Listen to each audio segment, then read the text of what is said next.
Good morning बच्चों। जैसा कि आपको पता है कि मैं अनुभा बायोलॉजी वाले अनुभा मैम के नाम से मेरा यूट्यूब पे चैनल चलता है, जिसमें हम लोग 9th 10th 11th 12th और नीट की प्रिपरेशन करते हैं, बायो पढ़ते हैं। ठीक है, अभी आप लोगों को पता है, जो कंटिन्यूएशन में मेरे साथ जुड़े हुए हैं उनको पता है कि हम लोग जेनेटिक्स कवर अप कर रहे हैं। जेनेटिक्स में भी हम लोग कौन सा पोर्शन अभी कर रहे हैं? Principle of inheritance and variation. Right, तो principle of inheritance and variation का आज का जो हमारा टॉपिक है that is chromosomal theory of inheritance. Chromosomal theory of inheritance किसने प्रपोज की, क्या है, वो सब अभी हम डिटेल में पढ़ते हैं। पहले मैं आपको एनसीईआरटी दिखा दूं, जस्ट अ मिनट, एक मिनट।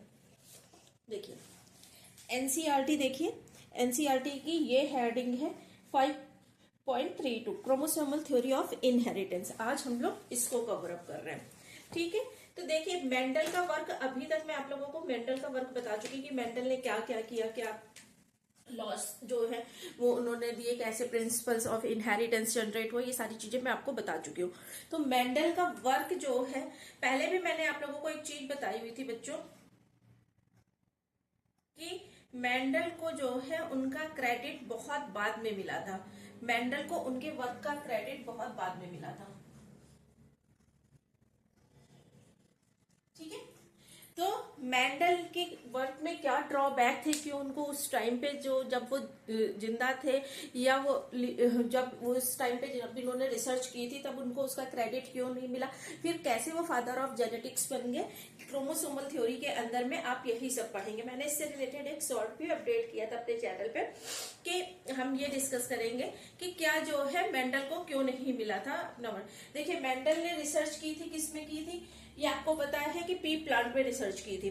ठीक है, पी प्लांट पे रिसर्च करने के बाद में जो है मेंडल ने 7 कैरेक्टरिस्टिक फीचर्स लिए थे, 7 कैरेक्टरिस्टिक फीचर्स लिए थे और अपने वर्क को पब्लिश किया था। एक बात सुनिए, जो जिस टाइम पे मेंडल थे उस टाइम पे और आज के एरा में बहुत डिफरेंस है। क्यों डिफरेंस है? आज मैं एक छोटी सी न्यूज शो है वो सोशल मीडिया पे डाल दूं तो वो बहुत जल्दी वायरल हो जाती है। क्यों? क्योंकि कम्युनिकेशन का वे इतना ज्यादा हो गया। सब इंडिया तो छोड़िए, आप इंडिया या लोकल सिटी को छोड़िए, आप इतनी इजीली जो है पूरे वर्ल्ड से जुड़ जाते हैं क्योंकि इतना ज्यादा सोशल मीडिया का यूज हो रहा है, इतनी अवेयरनेस है। लेकिन मेंडल के टाइम पे ये अवेयरनेस नहीं थी। मेंडल के टाइम पे टेक्नोलॉजी इतनी डेवलप नहीं थी। मेंडल का वर्क बेटा पब्लिश हुआ है 1865 में। मेंडल का वर्क पब्लिश, जो उन्होंने काम किया था 7 साल तक जो भी काम किया था वो इन्होंने पब्लिश कब किया था बेटा? 1865 में। ठीक है, ये एनसीईआरटी की लाइन है बेटा।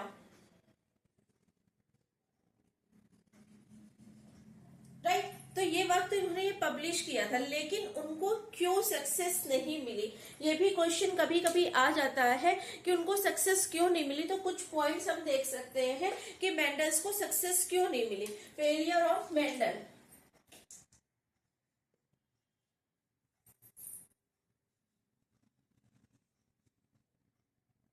आप फेलियर ना बोलिए, फेल तो वो हुए ही नहीं थे, बट उस टाइम पे सक्सेस नहीं मिली थी उनको। तो आप इसको बोल सकते हैं कि क्रेडिट क्यों नहीं मिला था उस टाइम पे। ठीक है, क्यों उस टाइम पे क्रेडिट नहीं मिला था? यू कैन से दैट कि ड्रॉबैक्स बोल सकते हैं हम लोग की ड्रॉबैक्स जो थी कि मेंडल के वर्क की एक्चुअली वो ड्रॉबैक्स भी नहीं थी, बट उस टाइम पे उनको क्रेडिट नहीं मिला था। कुछ पॉइंट्स है, सपोज दैट फर्स्ट जो है वो क्या है, मैंने स्टार्टिंग से आपको बताया कि उन्होंने एक जो है वो डिस्क्रीट यूनिट बोली कि कोई फैक्टर है, कोई डिस्क्रीट यूनिट है जो ट्रांसफर होता है जनरेशन टू जनरेशन, जो अल्टीमेटली कंट्रोल करता है सारी जितनी भी हमारी जो कैरेक्टरिस्टिक फीचर्स है, जो जितने भी फिनोटाइप है उसको वो कंट्रोल करता है। तो ये फैक्टर उस टाइम पे क्या था? फैक्टर जो अब हम जानते हैं कि ये जीन्स है, इसको उस टाइम पे कोई जानता नहीं था। ठीक है, तो फैक्टर जो डिस्क्रीट यूनिट है ये उस टाइम पे पता नहीं था।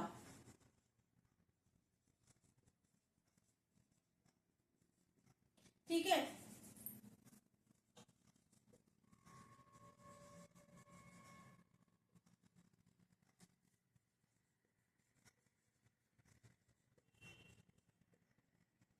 ओके।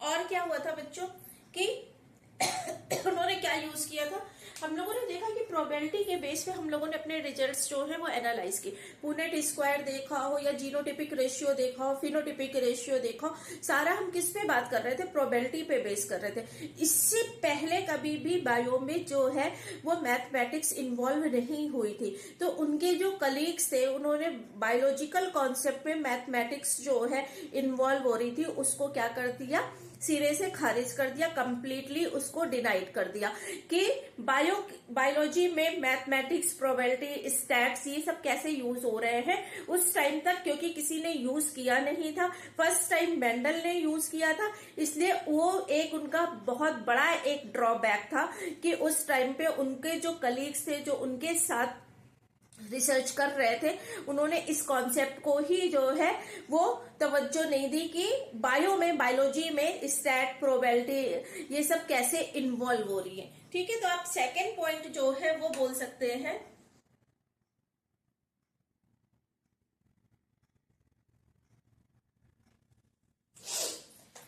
एक तो हो गया फैक्टर जिसकी जो है डिस्कवरी उस टाइम तक हुई ही नहीं थी, कोई नहीं जानता था। ठीक है, सेकंड क्या आप बोल सकते हैं कि यूज ऑफ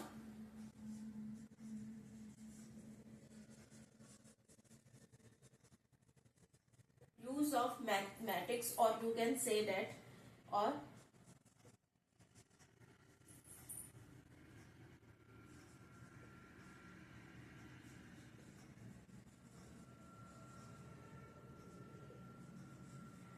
प्रोबेबिलिटी निकाल रहे थे ना हम, चाहे जीनोटिपिक बात करें या फिर फिनोटिपिक बात करें,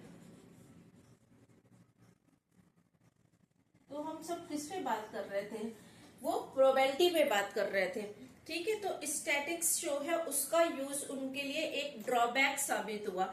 ठीक है, और सबसे बड़ी बात ये जो फैक्टर, ये जो डिस्कस कर रहे थे कि ये फैक्टर ट्रांसफर हो रहा है, जनरेशन टू जनरेशन ट्रांसफर हो रहा है, इसको उन्होंने कहीं भी फिजिकली प्रूफ नहीं कर पाए। फिजिकली प्रूफ नहीं कर पाए मीन्स उस टाइम तक इतने माइक्रोस्कोप्स तो डेवलप थे नहीं।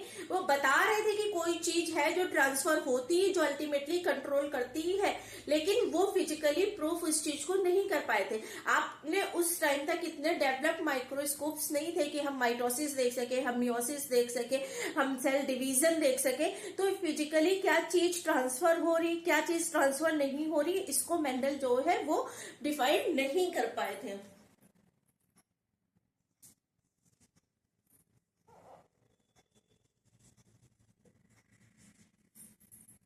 जो फिजिकल कॉन्सेप्ट है, ठीक है, फिजिकल कॉन्सेप्ट जो है इनहेरिटेंस की, वो डिफाइन नहीं कर पाए थे।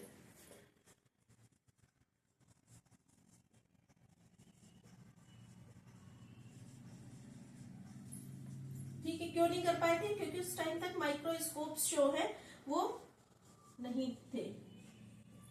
ठीक है, माइक्रोस्कोप की वजह से जो है फिजिकल कॉन्सेप्ट की फैक्टर जो ट्रांसमिट हो रहा है वो क्या है उसको वो डिफाइन नहीं कर पाए थे।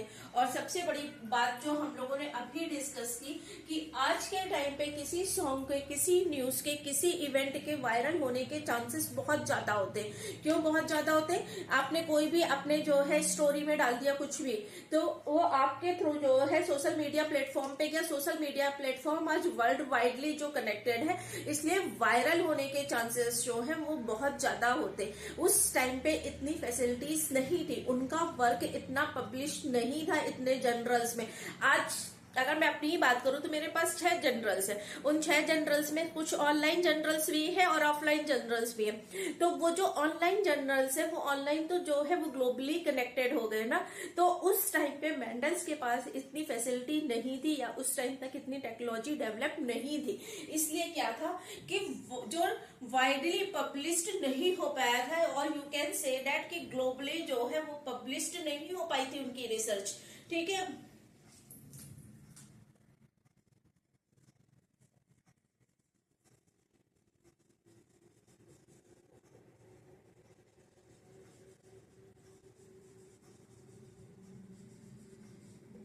तो ये कुछ पॉइंट्स हैं कि उस टाइम तक फैक्टर जो है वो डिस्कवर नहीं हुआ था कि व्हाट इज फैक्टर। उस टाइम तक इसको एज अ डिस्क्रीट यूनिट जो बोल रहे थे मेंडल की कोई डिस्क्रीट यूनिट है जो कंट्रोल कर रही है हमारे कैरेक्टर्स को, वो डिस्कवर नहीं होता कि वो डिस्क्रीट यूनिट है क्या। ठीक है, और क्या पॉइंट्स है कि वर्ल्ड जो ग्लोबली जो है उनकी रिसर्च पब्लिश नहीं हो पाई थी। उन्होंने मैथमेटिक्स का यूज किया था जो उस टाइम के लिए फर्स्ट टाइम यूज था मैथमेटिक्स का। तो वो फर्स्ट टाइम यूज होने के लिए मैथमेटिक्स की वजह से क्या हो गया था कि उसको उनके ही साथ के जो कलीग्स साइंटिस्ट थे उन्होंने उसको एक्सेप्ट ही नहीं की उस कॉन्सेप्ट को। ठीक है, एज वेल एज जो फिजिकल कॉन्सेप्ट है, क्योंकि माइक्रोस्कोप उस टाइम तक डेवलप नहीं थे। तो फिर क्या हुआ, इनके काम को कैसे फिर ये जो है फादर ऑफ जेनेटिक्स हो गए, किस तरह से जो है वो इनको रिडिस्कवर किया गया, उसका ही अब जो है बात करते हैं। देखिए साइंटिस्ट आए थे, उन्होंने अपनी इंडिविजुअल रिसर्च करी, इंडिविजुअल रिसर्च से वो उसी कंक्लूजन में पहुंचे जो हमारे मेंडल की जो है रिसर्च थी। वो साइंटिस्ट क्या थे, उन साइंटिस्ट के नाम एनसीईआरटी जो है वो क्लियरली मेंशन करती है, इसीलिए वो क्या है बहुत इंपॉर्टेंट हो जाते हैं। तो चलिए नाम लिख लीजिए। ये तो आपको समझ में आ गया कि क्या रीजन है जिसकी वजह से उनको सक्सेस नहीं मिली थी। क्या कि कम्युनिकेशन बहुत इजी नहीं था। ठीक है, जीन की कॉन्सेप्ट जो फैक्टर था वो नहीं डिफाइन था। ठीक है, और उन्होंने जो है जो डिस्क्रीट यूनिट कंट्रोल करती वो उस टाइम तक डिफाइन नहीं था, और वाइडली जो उनका वर्क था वो पब्लिश नहीं हुआ था। उन्होंने स्टैट और मैथमेटिक्स को यूज किया था। मेंडल का वर्क जो रीडिस्कवर हुआ है उसको 3 साइंटिस्ट को क्रेडिट जाता है। इन्होंने देखिए अपना वर्क जो है वो कब पब्लिश किया है, 1865 में।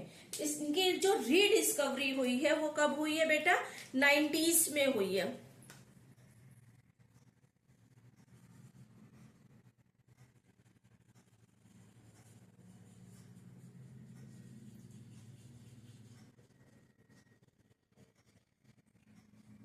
देख रहे हैं कितना, सॉरी, देख रहे कितना टाइम जो है वो रीडिस्कवरी में लग गया। 65 से लेके 90s में हम पहुंच गए हैं। ठीक है, किसने डिस्कवर किया था, चलिए साइंटिस्ट के नाम लिखिए। इनकी और भी बहुत रिसर्च है बायो में, आगे जैसे जैसे हम चैप्टर में आगे बढ़ेंगे तो देखेंगे। एक है first one Hugo de Vries. ठीक है, first one Hugo de Vries, second one जो है कॉरेंस,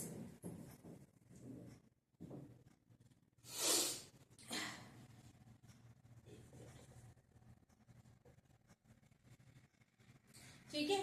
2 साइंटिस्ट तो ये हो गए, Hugo de Vries, Correns and एक है टेसर मार्क। ठीक है, थर्ड वन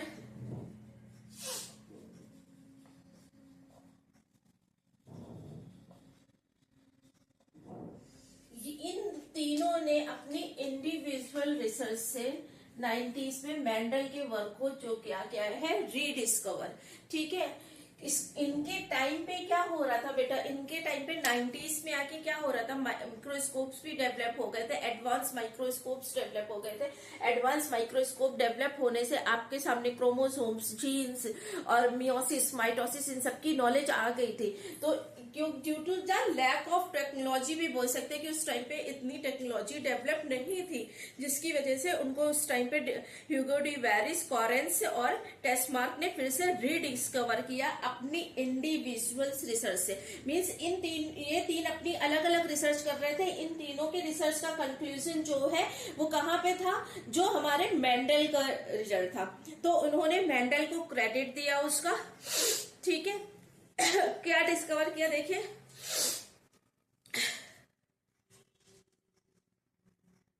इतना हमें समझ में आ गया था।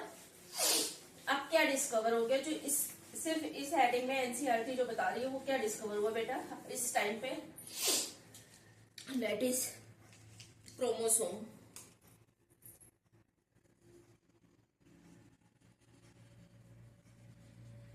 ठीक है, तो अभी क्रोमोसोम थ्योरी ऑफ इनहेरिटेंस क्या है हम उस पर नहीं पहुंचे। अभी हमने क्या देखा कि अब क्रोमोसोम्स की डिस्कवरी हो गई।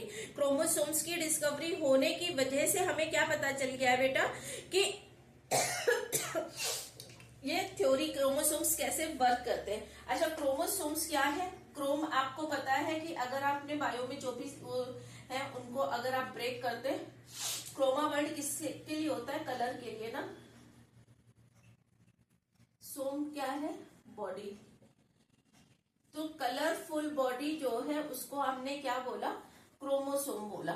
क्यों? क्योंकि अब क्या डेवलप हो गए थे बच्चों? माइक्रोस्कोप्स। माइक्रोस्कोप की डिस्कवरी की वजह से न्यूक्लियस और फिर क्रोमोसोम। ठीक है, ये सब 90s की रिसर्च है बेटा, लेकिन ये 90s की रिसर्च है। प्रिंसिपल ऑफ इनहेरिटेंस जो मेंडल ने दिए थे वो 80s का वर्क था। ठीक है, तो ये जो है हमारी नियर अबाउट क्रोमोसोम्स जो है वो जो कंक्लूजन था वो 90s में बता रहे हैं कि 90s में इन ये तीन साइंटिस्ट ह्यूगो डिवेरिस, टेसरमार्क और कॉरेंस जो है इन्होंने रीडिस्कवर किया मेंडलिज्म को, कि अपनी अपनी रिसर्च से उसी कंक्लूजन पे पहुंचे। ठीक है, अब आगे जो है क्रोमोसोमल थ्योरी ऑफ इनहेरिटेंस, ये इन तीन साइंटिस्ट ने नहीं प्रपोज किए, वो किसने प्रपोज की है वो अभी देख रहे हैं। वो किसकी वजह से हुई? क्योंकि अब हमने क्रोमोसोम जो है माइक्रोस्कोप्स डेवलप हो गए थे, उसकी वजह से क्या हुआ बेटा कि हमने क्रोमोसोम्स की स्टडी कर ली।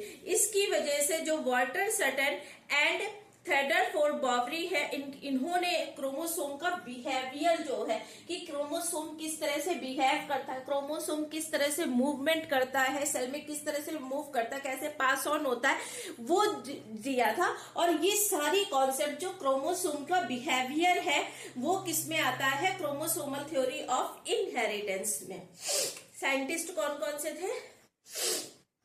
दैट इज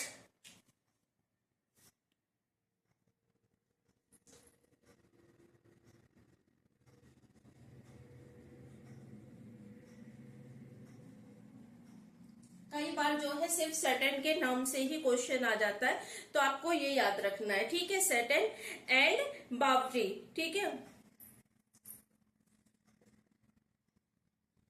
देखिए कभी कभी जो मैं इंपॉर्टेंट बता रही हूँ इस टाइम पे कि जो इंपॉर्टेंट किससे क्वेश्चन आ जाता है, पूरा नाम साइंटिस्ट का दिया हुआ है एनसीईआरटी में, इसलिए आपको याद रखना है। लेकिन वो जो क्वेश्चन कई बार जैसे बन जाते हैं वो मैं बता रही हूँ कि आपको किस तरह से याद रखना है। ठीक है, थियोडोर बावरी और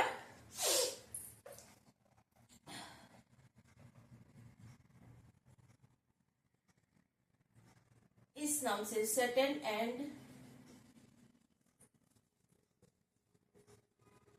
Baveri concept, or you can say that experiment or theory। ठीक है, सटन एंड बावरी जो है उन्होंने क्रोमोसोमल थ्योरी ऑफ इनहेरिटेंस दिया था, सटन एंड बावरी ने। ठीक है, होता क्या इसमें? पहले सबसे पहले तो ये देखिए होता क्या है। सब अगर आपसे पूछा जाए कि क्रोमोसोमल थ्योरी जो है इनहेरिटेंस की वो किससे डील करती है, तो वो किससे डील करती है बेटा? Behaviour of chromosomes. ठीक है, बिहेवियर ऑफ क्रोमोसोम।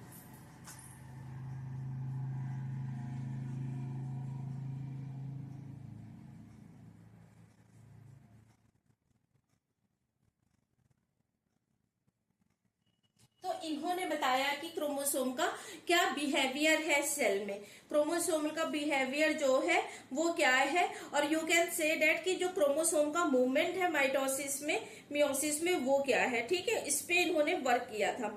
चलिए देख लीजिए।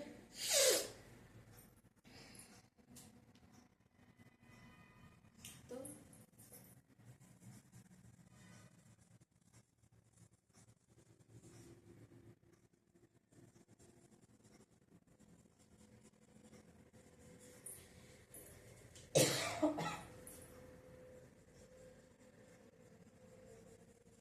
बिहेवियर और मूवमेंट पे बेस है हमारी क्रोमोसोमल थ्योरी ऑफ इनहेरिटेंस। किसने प्रपोज की? सटन एंड बावरी ने। और क्या है क्रोमोसोम? क्या है? क्रोमा बॉडी और you can say that colour body. क्या बिहेवियर, कहाँ पे बिहेवियर है? माइटोसिस एंड मियोसिस में।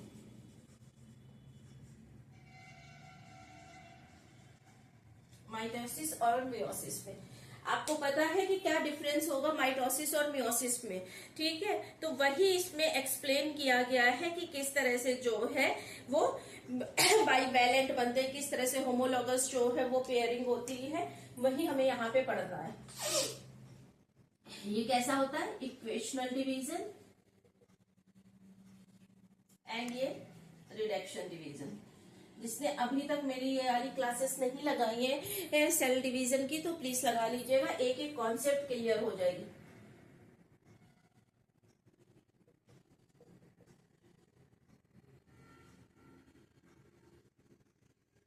अब ये इक्वेशनल और रिडक्शन डिवीजन किसके बेस पे था, क्रोमोसोम नंबर्स के बेस पे था, नंबर ऑफ क्रोमोसोम्स।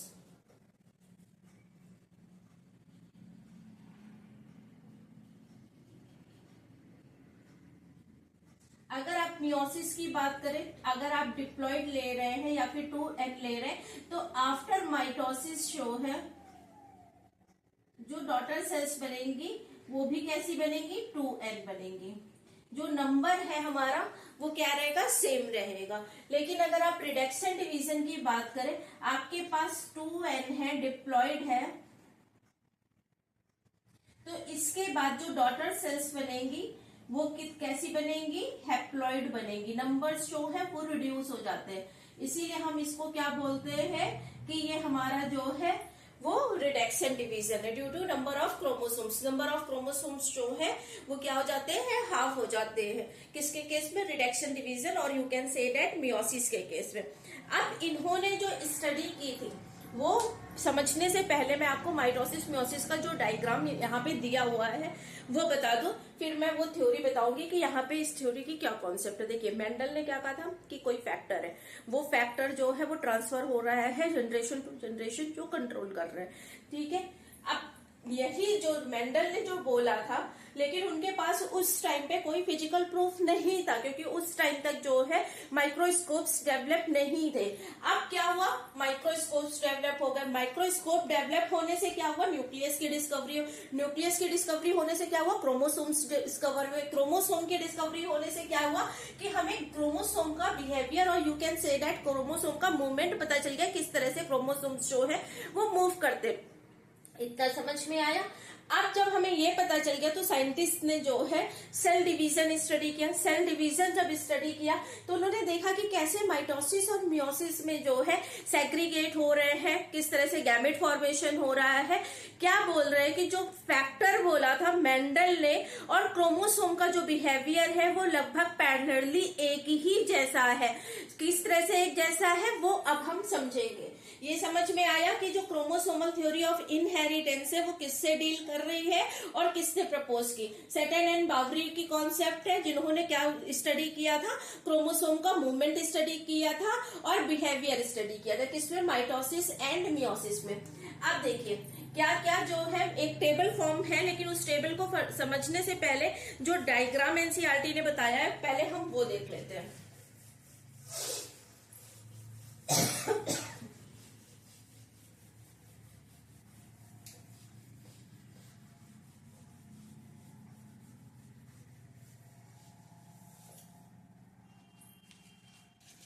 एनसीईआरटी ने दो कलर्स लिए, हम भी दो कलर्स ले लेते हैं, रेड एंड ग्रीन। एनसीईआरटी ने लिया है रेड, ग्रीन एंड येलो, ठीक है। एनसीईआरटी ने 3 कलर लिए, हम रेड, ग्रीन और ब्लू लेते हैं। देखिए एक रेड क्रोमोसोम है हमारा, ठीक है, ये रेड क्रोमोसोम है हमारा। एक हमारा ग्रीन क्रोमोसोम है,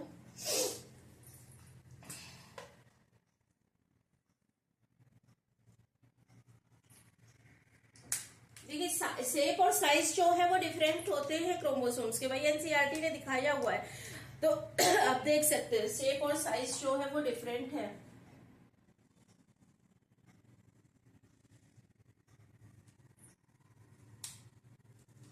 चार क्रोमोसोम्स लेके एनसीईआरटी ने बताया है, हम लोग भी 4 क्रोमोसोम्स जो है वो ले लेते हैं।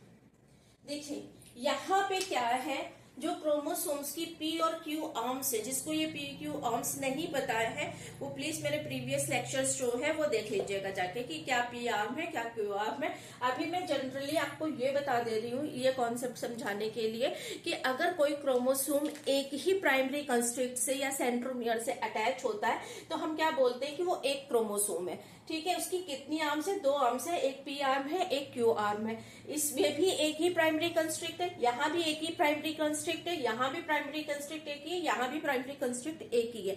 अब सिस्टर क्रोमेटिड्स कब फॉर्म होंगे? सेल डिवीजन के टाइम पे। आपने पढ़ा होगा कि जब गैप होता है तो गैप में क्या होता है, ग्रोथ फेज जो होती है उसमें सिंथेसिस होती है, किसी में डीएनए की, किसी में आरएनए की, किसी में प्रोटीन्स की।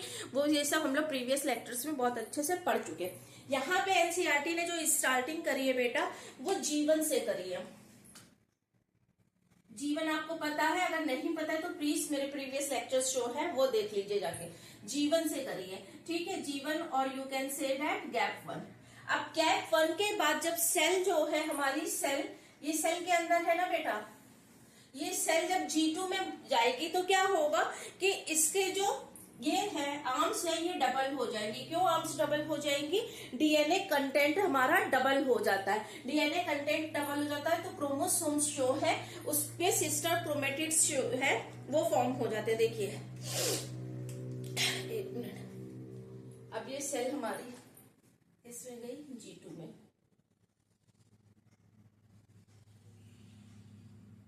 G1 G2 स्टेज हम लोग बहुत अच्छे से कर चुके हैं। आप प्लीज जो है वो लेक्चर्स देख लीजिएगा तो आपको ज्यादा क्लियर हो जाएगा। अभी मैं उतनी डिटेलिंग यहाँ पे नहीं कर सकती, कॉन्सेप्ट समझानी मुझे बस।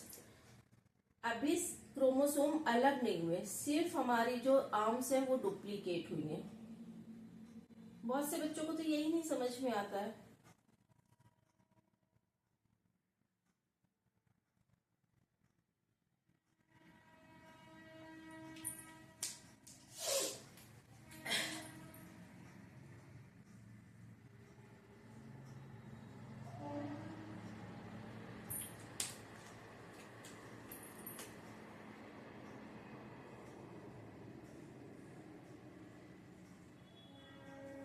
तो आप देख रहे हैं कि अब क्या हो गई, जो ये सिंगल आर्म्स थी अब वो डबल आर्म्स में कन्वर्ट हो गई, क्योंकि इसका कंटेंट जो है वो जस्ट डबल हो गया है। ठीक है, अब कंटेंट डबल हो गया है लेकिन अभी क्रोमोसोम नंबर सेम ही है, क्रोमोसोम नंबर में कोई डिफरेंस नहीं आया क्योंकि एक ही प्राइमरी कंस्ट्रिक्ट से एक ही सेंट्रोमियर से अटैच है। अब नेक्स्ट फेज जो इन्होंने दिखाई है वो मियोसिस 1 और मियोसिस 2 की दिखाई है। देखिए प्लीज, आपको यहाँ से एनसीईआरटी ने तो ये जंप करके डायरेक्ट दिखा दिया क्योंकि एनसीईआरटी ये एज्यूम कर रही है आप प्रीवियस क्लासेस में ये पढ़ के आए हैं। लेकिन प्लीज जिसने भी नहीं पढ़ा या जिसको भी थोड़ी सी भी कॉन्सेप्ट में कंफ्यूजन है तो प्लीज मेरा सेल डिवीजन वाला जो वो है लेसन है उस लेसन को फिर से एक बार देख लीजिएगा जाके। मियोसिस 1 और मियोसिस 2 में क्या डिफरेंस होता है? जब मियोसिस 1 देखो, जब मियोसिस 1 हो रही है मियोसिस 2 हो रही, दोनों ही डिवीजन की ही फेज, लेकिन एक इक्वेशनल डिवीजन होता है, एक में रिडक्शन डिवीजन होता है। क्यों? अब जब एक में क्या हो रहा है कि दोनों साइड से जो स्पिंडल फाइबर्स फॉर्म होते हैं दोनों साइड से सेंट्रोमियर के अटैच होते हैं, तो जब उन स्पिंडल फाइबर्स में क्या होगा, कॉन्ट्रैक्शन होगा तो स्प्लिटिंग हो जाती है। स्प्लिटिंग की वजह से जब सेंट्रोमियर डिवाइड कर जाता है, भले ही उसके पास 2 आर्म की जगह सिंगल एक ही आर्म प्रेजेंट है, लेकिन क्या होगा जब वो डिवाइड कर गया तो नंबर ऑफ क्रोमोसोम्स जो है वो क्या हो गए, डबल हो गए। नंबर ऑफ क्रोमोसोम्स डबल हो जाएंगे, वो एक पेरेंट से 2 डॉटर सेल में चले जाएंगे, तो क्या होगा उस टाइम पे इस टाइप के डिवीजन को हम क्या बोलते हैं, इक्वेशनल डिवीजन। लेकिन जब सिर्फ एक साइड से क्रोमोसोम अटैच होगा स्पिंडल फाइबर से तो क्या हो जाता है, स्प्लिटिंग ऑफ सेंट्रोमियर नहीं होती। स्प्लिटिंग ऑफ सेंट्रोमियर नहीं होती, जो पोल्स होते हैं उसमें पूरा पूरा क्रोमोसोम्स जो एक साइड से सिर्फ पकड़ रखा है मैंने इसको पेन को, तो क्या हुआ पूरा पूरा पेन जहां भी मैं फोर्स लगाऊंगी पूरा पूरा पेन जो है उसी साइड तो मूव कर जाएगा। स्प्लिटिंग अब इसमें तो स्प्लिटिंग नहीं पॉसिबल है, लेकिन अब सोचिए अगर कोई थ्रेड लाइक स्ट्रक्चर हो उसको आप दोनों साइड से खींच रहे हैं तो क्या होगा, दोनों साइड से पुलिंग होगी तो ये बीच से स्प्लिट हो जाएगा। जब बीच से स्प्लिट हो जाएगा सेंट्रोमियर तो वो 1 से 2 क्रोमोसोम्स जो है वो बन जाएंगे, तभी वहां पे जो है रिस्टोर कर लेते हैं पेरेंटल नंबर, उसी ऐसे डिवीजन को हम बोलते हैं इक्वेशनल डिवीजन। लेकिन जब रिडक्शन डिवीजन होता है तो सिर्फ और सिर्फ एक साइड से ही जो है स्पिंडल फाइबर अटैच होते हैं, स्पिंडल फाइबर एक ही साइड से अटैच होंगे। तो जिस साइड में जो है स्पिंडल फाइबर प्रेजेंट है वो जैसे ही कॉन्ट्रैक्ट करेंगे तो पूरा पूरा क्रोमोसोम जो है वो मूव कर जाता है। आर्म्स जो है वो डबल है लेकिन सेंट्रोमियर डिवाइड नहीं किया, इसलिए हाफ जो है वो एक पोल के एक डॉटर सेल में, हाफ क्रोमोसोम्स जो है वो एक सेल के एक डॉटर, क्योंकि अगर टोटल आपके पास 6 थे तो 6 में से 3 एक साइड में 3 एक साइड में आ जाएंगे। तो जो डॉटर सेल नई फॉर्म होगी उसमें 3 ही क्रोमोसोम्स तो जाएंगे, तो नंबर्स क्या हो गए माइक्रोमोसोम के, रिड्यूस हो गए। That's why it is known as reduction division. दोनों का डिफरेंस समझ में आ गया।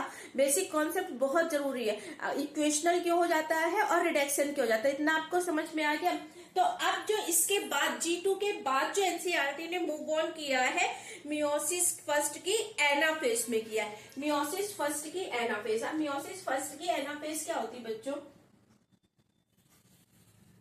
अगर आप मियोसिस की बात कर रहे हैं, मियोसिस फर्स्ट, ठीक है, एनाफेज। नेक्स्ट इन्होंने दिखाई है मियोसिस 2 एनाफेज।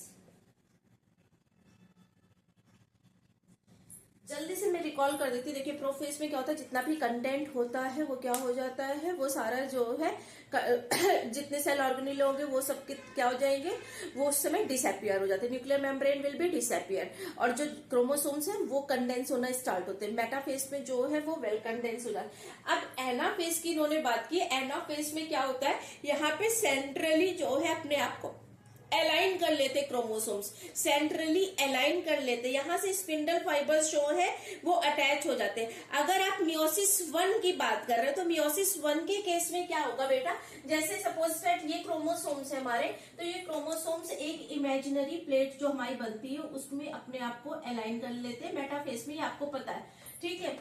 अगर मैं यहीं पे बताऊं, थोड़ा सा डिस्टेंस जो है ज्यादा हो गई, इतनी नहीं होती है, तो टेलोफेज में एकदम पहुंच गया। इस तरह से है क्रोमोसोम हमारे, 2 प्लेट्स का फॉर्मेशन हो रहा है। 2 प्लेट्स का फॉर्मेशन मियोसिस 1 में होता है। तो 2 प्लेट्स की वजह से क्या हुआ, जो स्पिंडल फाइबर्स बनेंगे बच्चों, वो स्पिंडल फाइबर्स सिर्फ और सिर्फ हमारे एक ही जो है सेंट्रोमियर के एक ही साइड से अटैच होंगे। अब जब इसमें क्या होगा, पुलिंग होगा, तो पूरा पूरा क्रोमोसोम्स जो है वो मूव कर जाएगा। इस केस में मियोसिस 1 के केस में। लेकिन अगर आप मियोसिस 2 की बात करें तो मियोसिस 2 में क्या होता है, जो ये 2 इमेजिनरी प्लेट बनी है, 2 इमेजिनरी प्लेट के दोनों साइड से जो है क्रोमोसोम्स, अब ये तो क्या बेटा, इनको डिवाइड करके मियोसिस 2 दिखा रहे हैं। डायरेक्ट जंप किया है, समझ जाइएगा कि ये एक उसमें चले जाएंगे डॉटर सेल में, ये एक डॉटर सेल में चले जाएंगे। वो डॉटर सेल अब मियोसिस 2 के लिए पेरेंटल सेल होगी। प्लीज जिसको नहीं समझ में आ रहा है तो वो मेरा सेल डिवीजन वाला लेक्चर देख ले जाके। तो जब ये जो इसके बाद एनाफेज के बाद जब टेलोफेज आएगी, सेल डिवाइड करेगी, तो ये वाले पोर्शन जो है क्रोमोसोम के वो एक सेल में चले जाएंगे, ये वाला पोर्शन जो क्रोमोसोम का है वो एक सेल में चला जाएगा। मीन्स 2 डॉटर सेल जो बनेगी उसमें एक पोर्शन, एक में ये चले जाएंगे और एक में ये चले जाएंगे। इसीलिए जो मियोसिस 2 उन्होंने दिखाई है, एनाफेज जो दिखाई है, उसमें हमारे पास बेटा 2 सेल्स है। ठीक है, डिफरेंस समझ में आ रहा है, क्योंकि मियोसिस 1 के बाद जब मियोसिस 1 कंप्लीट होगी तब हमारे पास 2 डॉटर सेल्स बनती हैं जो मियोसिस 2 के लिए पेरेंट सेल है। ठीक है, तो अब ये हाफ इधर चले गए बेटा, देखिए ये हाफ वाले इधर आ गए इस तरह से, ये हाफ वाले इधर आ गए। इसके बाद क्या हुआ, यहाँ पे ये है, ये मैंने सेंटर पे बनाना चाहिए था, मैंने यहाँ पे बना दिया, लेकिन डिफरेंस देखिए, डिफरेंस कहां से आ रहा है।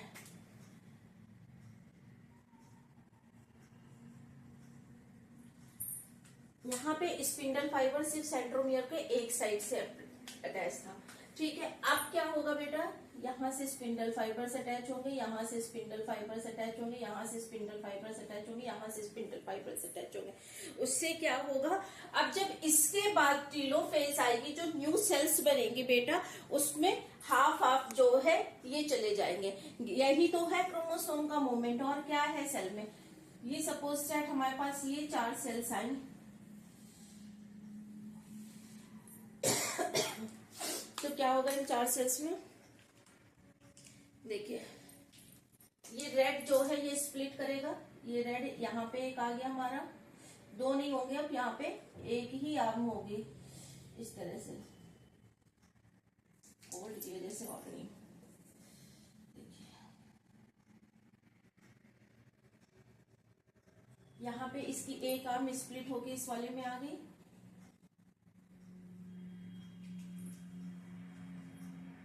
और एक यहाँ भी देखिए, ये भी रेड वाले देखिए बना लीजिए, एक आर्म ये, एक आर्म ये, ठीक है। ये जो है ये इन 2 सेल्स में आ गया।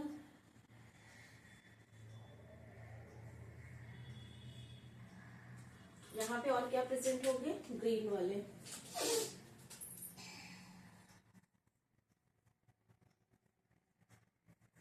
यही एनसीईआरटी ने दिखाया, कुछ भी नहीं दिखाया है, ठीक है। अब ये जो हमारी नई डॉटर सेल्स हैं, यही तो गैमेट्स है, ये जो इनसे बनती हैं यही हमारे गैमेट्स है, और you can say that germ cells.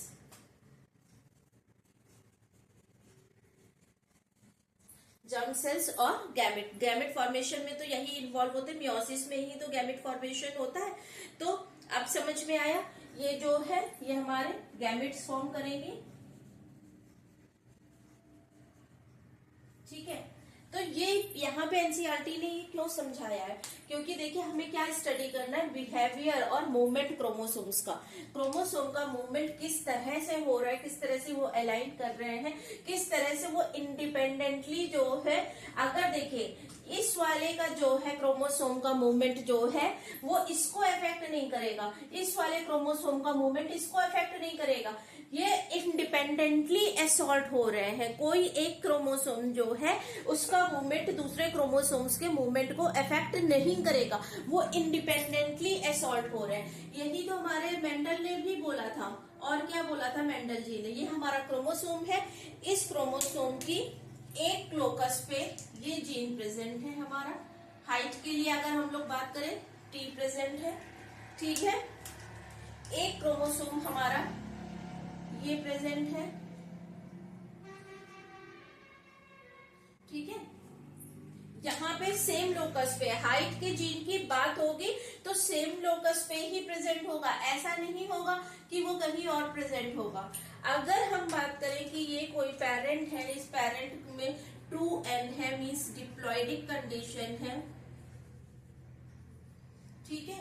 तो हाइट का जीन्स जिस लोकस पे प्रेजेंट है वो उसी लोकस पे प्रेजेंट होगा, वो कहीं और नहीं प्रेजेंट होगा। अगर हाइट का जीन बच्चों यहाँ पे प्रेजेंट है क्रोमोसोम नंबर 1 पे, तो जो उसका होमोलोगस पेयर होगा, एक पेयर देखिए, एक पेयर जो है वो फादर से आएगा, एक पेयर जो है वो मदर से आएगा, ठीक है। तो जो एक पेयर उसका होमोलोगस क्रोमोसोम, मीन्स ये भी हमारा क्रोमोसोम 1 ही होगा, क्रोमोसोम 2 नहीं होगा, ठीक है। तो इसमें जो हाइट का अगर जो है लोकस ये है हाइट की, तो इस वाले क्रोमोसोम 1 में जो है वो हाइट की लोकस ये नहीं हो सकती है, वो भी सेम ही होगी, यहीं पे ही होगी।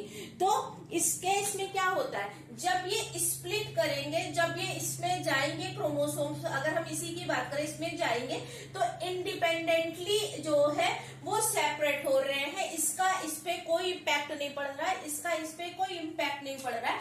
और यही तो मेंडल ने भी बोला था कि जब टी और टी है तो वो इंडिपेंडेंटली असॉर्ट होंगे eight the time of gamete formation.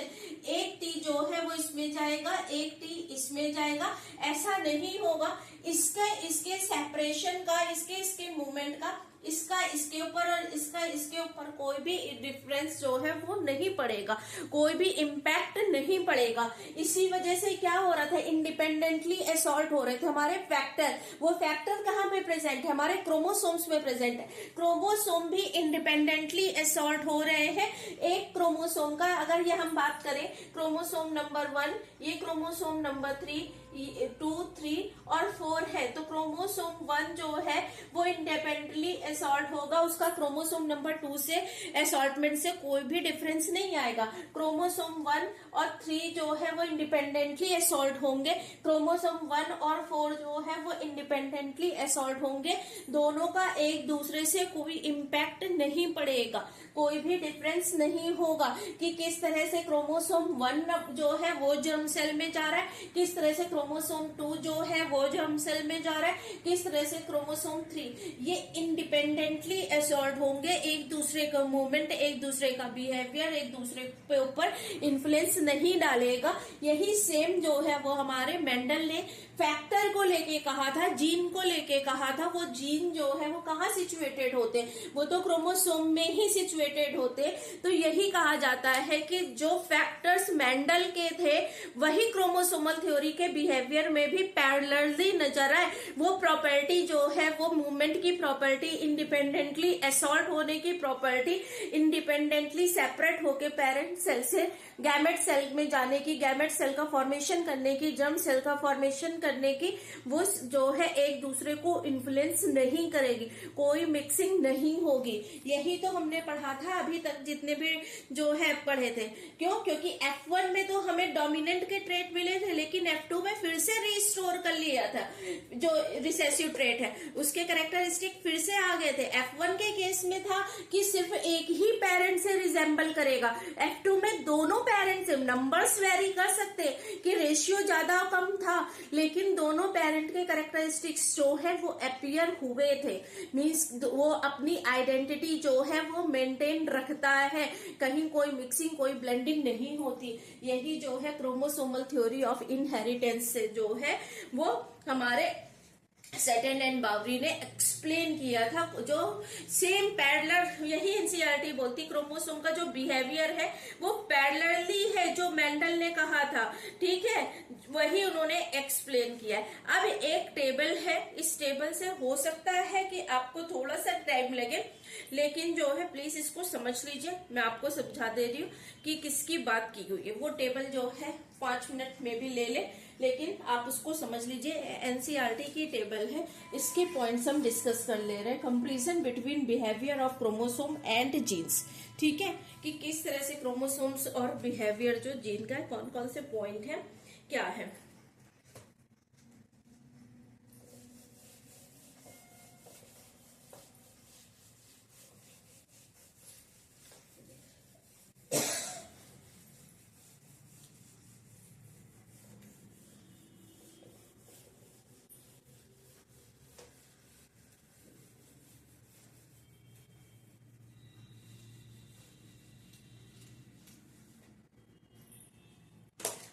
Lecture थोड़ा सा बड़ा हो रहा है, लेकिन प्लीज देखिएगा, बहुत इंपॉर्टेंट है। फिर ड्रोसोफिला का मैं एक अलग से बना दूंगी। देखिए क्या है, कंपैरिजन किया है इन्होंने किसमें, जीन्स में और क्रोमोसोम्स में।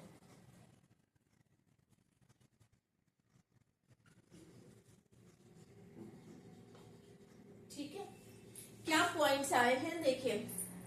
क्रोमोसोम्स देखिए, होमोलोगस पेयर होता है क्रोमोसोम का, तो वही एनसीईआरटी कहती है अकर्स इन पेयर, पेयर में प्रेजेंट होते हैं। और यही तो हम लोगों ने जीन में भी देखा, अल्टरनेटिव फॉर्म या फिर मॉडिफाइड फॉर्म जो है, जो हम लोगों ने हाइट का अभी तक सारे जितने भी एग्जांपल्स लिए वो हाइट से रिलेटेड लिए, वो भी तो पेयर में ही प्रेजेंट है। तो चाहे क्रोमोसोम हो चाहे जीन्स हो, दोनों ही पेयर में प्रेजेंट होते हैं, अकर इन पेयर्स।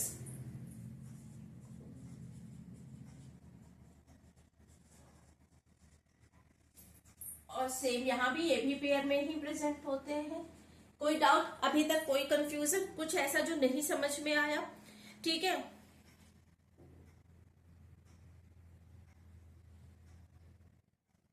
नेक्स्ट एनसीईआरटी कहती है कि क्रोमोसोम हो या जीन्स हो, पैरेलली दोनों की स्टडी कर रहे, क्रोमोसोम्स हो या जीन्स हो, सेग्रीगेट होते हैं eight the time of gamete formation.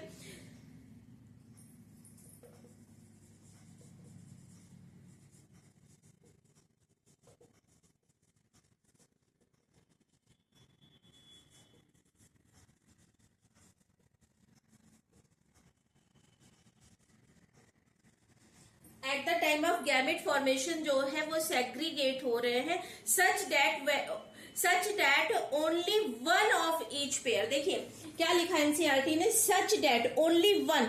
देखिए अगर हमने क्रोमोसोम 1 की मैंने अगर बात की तो क्रोमोसोम 1 का एक कॉपी जो है वो एक उसमें जाएगी और जो दूसरी डॉटर सेल बनेगी उसमें एक कॉपी जाएगी। ऐसा नहीं है कि इसमें क्रोमोसोम 1 चलेगा इसमें क्रोमोसोम 2 चलेगा, ऐसा नहीं होता है। और ना ही ऐसा होता है अगर इस लोकस पे टी वाला एलील प्रेजेंट है, इस पे ये प्रेजेंट है तो इसमें एक टी जाएगा इसमें एक टी जाएगा। यही तो अभी तक हम लोगों ने पढ़ा था, अगर ये डिप्लॉइड है तो इससे एक इस तरह का गैमेट बनेगा, इससे इस तरह का गैमेट बनेगा। उसी को लाइन के फॉर्म में एनसीईआरटी ने लिखा है, segregate at the time of gamete formation such that only one of each pair is transmitted to a gamete. अभी हम लोगों ने जो है देखा था, अभी जब हम लोगों ने ये डायग्राम मियोसिस का किया था तो क्रोमोसोम्स नंबर डिवाइड होने के बाद जो है गए, लेकिन एक क्रोमोसोम की एक ही कॉपी एक उसमें गई। एक जब सेपरेट होंगे तो एक एलील की एक जीन की एक ही कॉपी एक में जाएगी, दोनों नहीं जाएंगी। दो पेयर में से सिर्फ एक ही पेयर जाएगा, इन दो पेयर में से सिर्फ एक ही पेयर डॉटर सेल में जाएगा, सिर्फ एक ही पेयर इस डॉटर सेल में जाएगा और you can say that germ cell में जाएगा या फिर गैमेट में जाएगा। ठीक है, independently pair segregate independently each each time. बताया था अभी समझाया था आप लोगों को कि अगर ये पेयर है हमारा और एक ये पेयर है,